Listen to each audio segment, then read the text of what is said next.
G'day guys, welcome back to Supercoach with DR. Hope that you're going well. A little bit of a different one today due to popular demand. We're going to talk about Kyle Lohman and whether or not you should select him in your Supercoach side this week. Now, I have had a heap of DMs asking me about Lohman, so I thought what I'll do is to try to help out the community. I'll put together a quick 10 to 15 minute video outlining all the pros and the cons to selecting this man in your side. So I appreciate all the messages. Thanks for everyone that reached out. I thought this would be the best way rather than me just replying to everyone. Just put a video out there, and I will be tagging some people that have asked about Lohman as well on X. So hope you enjoy, guys. Hope you have a great week. Stay tuned for the Swordplay potty in about 4 hours time. After that, we'll have the stock market video. But before that, let's take a quick look at Mr. Kyle Omen.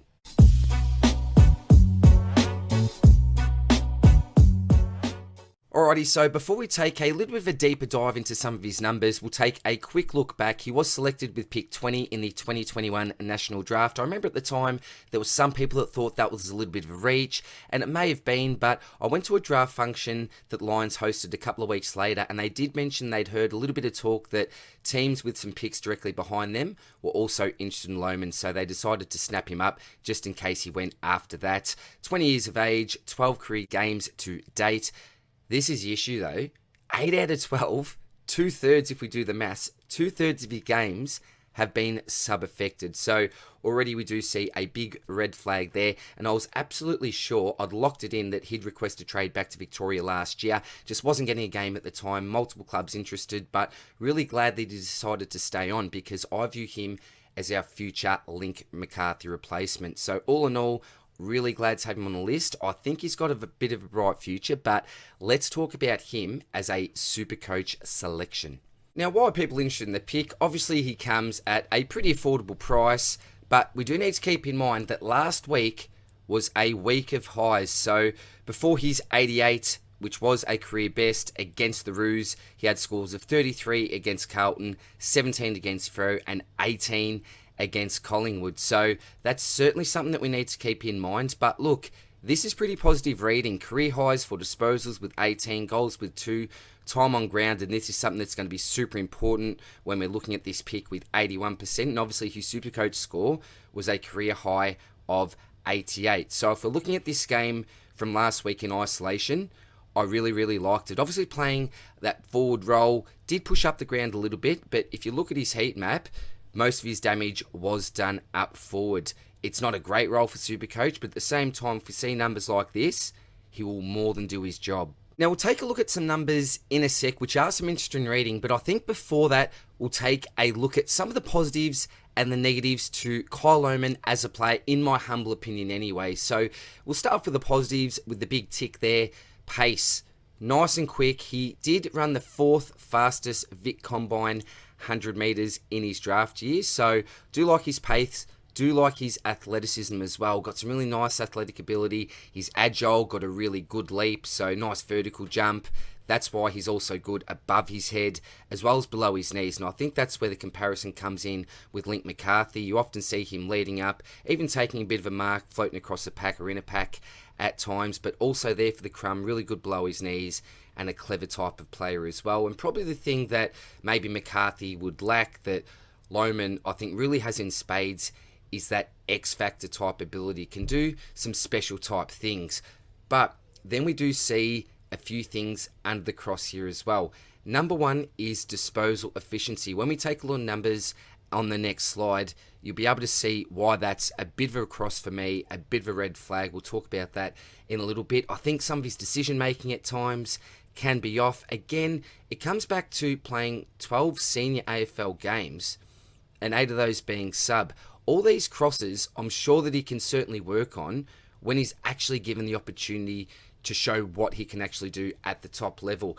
Things like defensive pressure, these are very easy things to fix, but I know that that's been a bit of a criticism, particularly from Lion supporters, those that really watch the games closely, is that maybe he hasn't really put on enough defensive pressure to really make the position his own, and he's a low accumulator, and we all know what that means. If we go back to disposal efficiency, if you're not getting a lot of the football, and you're not using it overly well, then it's simply not great for Supercoach as well. If you are a low accumulator and not putting on that defensive pressure, then really, why are we actually giving you a game? But it's pleasing to say that I've heard he's been working on that. But even if we look at his 1%ers, last year it was only the one 1%er. Last week was only the one 1%er. So we certainly want to see a lot more of that.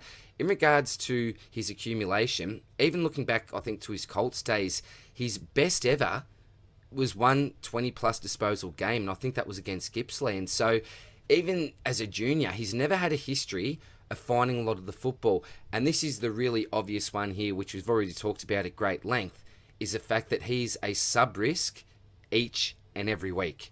Now, I've got some names here who I think could also be some potential sub candidates. So obviously, Jimmy Tunstall started as a sub last week. Jasper Fletcher has already been subbed off as well this year. You've got maybe a Calamar Chi, Noah Answorth. Maybe not, because he's playing a pretty important defensive role for us there at the moment. Maybe Darcy Gardner, if we need a little bit of a change here, take a tool off. And the last two players here we've got didn't actually front up last week. It was Jared Lyons and Dev Robinson. Got a lot of questions on JL as well. I'll be answering a couple of those in the Swordplay potty tonight. But there are also two players that didn't actually play last week who are also big sub candidates as well. So Lohman's certainly not the only bloke in the likely sub position. There are some other fellas here, but he is certainly right near the top of the list. It's unfortunate, but it's something that we always really need to take into account. What's job security like, and will this bloke actually get a full game? It's hard to tell because I'm not Chris Fagan. All right, now let's take a look at some of his career numbers. So right up the top, and this is one that stands out, his career average TOG is only 41.6%. Now, that certainly comes down to the fact that 8 out of those 12 games have been sub-affected. If we look at his career average TOG without being the sub, it's 71.8. So that's certainly a big jump there. But in saying that, still pretty low, isn't it? We want to see at least 75 plus, hopefully pushing to an 80. But as a young player, hasn't had much consistency at the top level. 71.8% isn't the worst, and you may even say that that could be expected. Now, this is where I've got a little bit of an issue with the pick. His career disposal efficiency is 60.6%. As we've mentioned, not a big accumulator, and if you're not a big accumulator, let's be honest, you need to use the ball effectively more times than not when you do actually manage to get it. So to give you a bit of an idea, we'll go 2022, 23, 24, every game disposal efficiency very, very quickly, 67%, 0%. Mind you, some of these will be low, sub-affected. You come on, get a couple of touches, it can be tough. On the 2023, 57%, 50%, 80%, did have 100%, but only 2 touches that game, 64%, 25%, and this year, 83%, 40%, 100%, nice again, but only the 2 touches.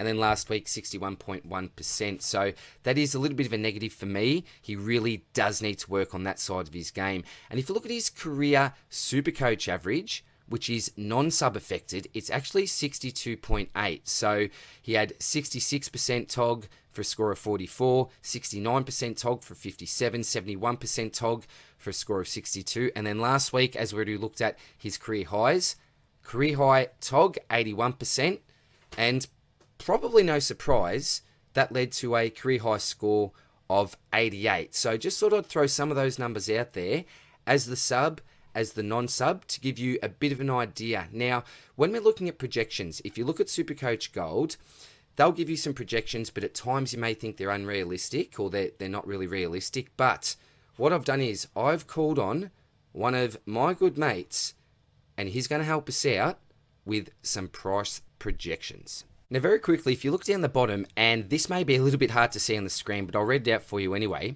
We're looking at some of the Supercoach projections that they're giving Kyle Lohman for the next 4 weeks. And that's what we really need to look at when we're bringing in these rookies. What's their short-term price projections looking like? So we've got round 5, 6, 7, and 8 against Melbourne, the Cats, the Giants, and the Suns. So they're giving him projected scores of 34, 26, 34, and 41. If that manages to actually be the case, then his price will go up to 183.4, up to 203, which they say will be that peak based on those scores, 193 down to 188. So that is certainly not pretty reading at all. By round 8, based off Supercoach Gold projections, he'll be at 188.9k.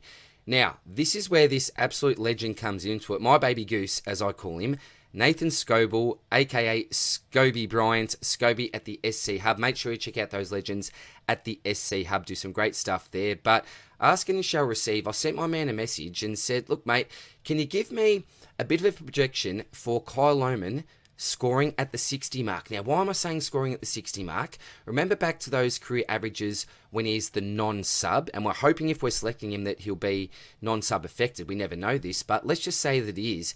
That career average was just over 62 points. Now, I'm going down to 60, so taking a couple of points off the bone there. But if he scores at 60 for the next 4 weeks, those price projections completely change. So next week, we'd be looking at 207.9, 229, 264, and then all the way up to 277. So currently at 161.5, if he can play for the next 4 weeks and score 60s, he'll make you, what's that, about 115k. Now, is that good enough for you in the next 4 weeks? Do you trust that 60? If you do, then you've got a decision to make. 100k may be what you're looking for, just leave him there, let him burn for a little while, or you may say, nah, do you know what, there's other blokes I'll be able to jump on. Maybe one of the Gold Coast fellas that are coming up. I know they're not forwards in different positions, but there's lots that you can do with DPP these days. You may be looking at one of those blokes and say to yourself, they've got a better chance of scoring a 60, simply because he's not going to be sub-affected. So they're the projections that you're looking at. Probably the most important information you can get here, apart from job security. Now, with job security, I'm really not too sure. We went through some of the sub-candidates before. Great thing about this week is we're playing on Thursday night. I'll be there at the game, so make sure you come and say g'day if they're at the G to see the Ds take on the Mighty Lions. We'll know if he's going to be the sub pre-game. I'm absolutely certain... it's a big call, isn't it, saying absolutely certain? I won't say that I'm absolutely certain, but I would be really surprised to see him start as a sub. Here's a quick quote from Fags before I let you go so you can make a decision on Lohman. It was really good to see Kyle Omen play today. He played a good game. He's probably been frustrated from being the sub plenty of times. So that's from Fags, and hopefully the way that he sees it is, well, the young man's really put his best foot forward. Let's actually give him a full game this week, see how he goes from there, and then potentially he could lose that sub vest. So that's my predictions, or my projects. I was going to say predictions and projections, but I got them mixed into the one there. You know, this happens when I finish my videos, so I'll leave it there for now, guys. Now, what's my personal take on the Lohman selection? I wouldn't be going there myself, simply because I just don't know whether or not he's going to fall back into that sub position. If he does, he's simply not going to be a pick. Hey, if he manages to do what he did last week and replicate that, it'll be a terrific selection, but I just don't think that he's going to get enough of the football. I still think that that decision-making needs to improve, as well as that efficiency. So if I weigh up the pros, I weigh up the cons, I'm going to skip selecting Kyle Lohman, wait for another rookie on the bubble, and probably go there. But if you're a Lohman fan, I wish you all the best of luck. And as a Lions man myself, I hope he smashes it this year. So hope you enjoy, guys. Take care, and I'll see you soon in the next one. Cheers, bye.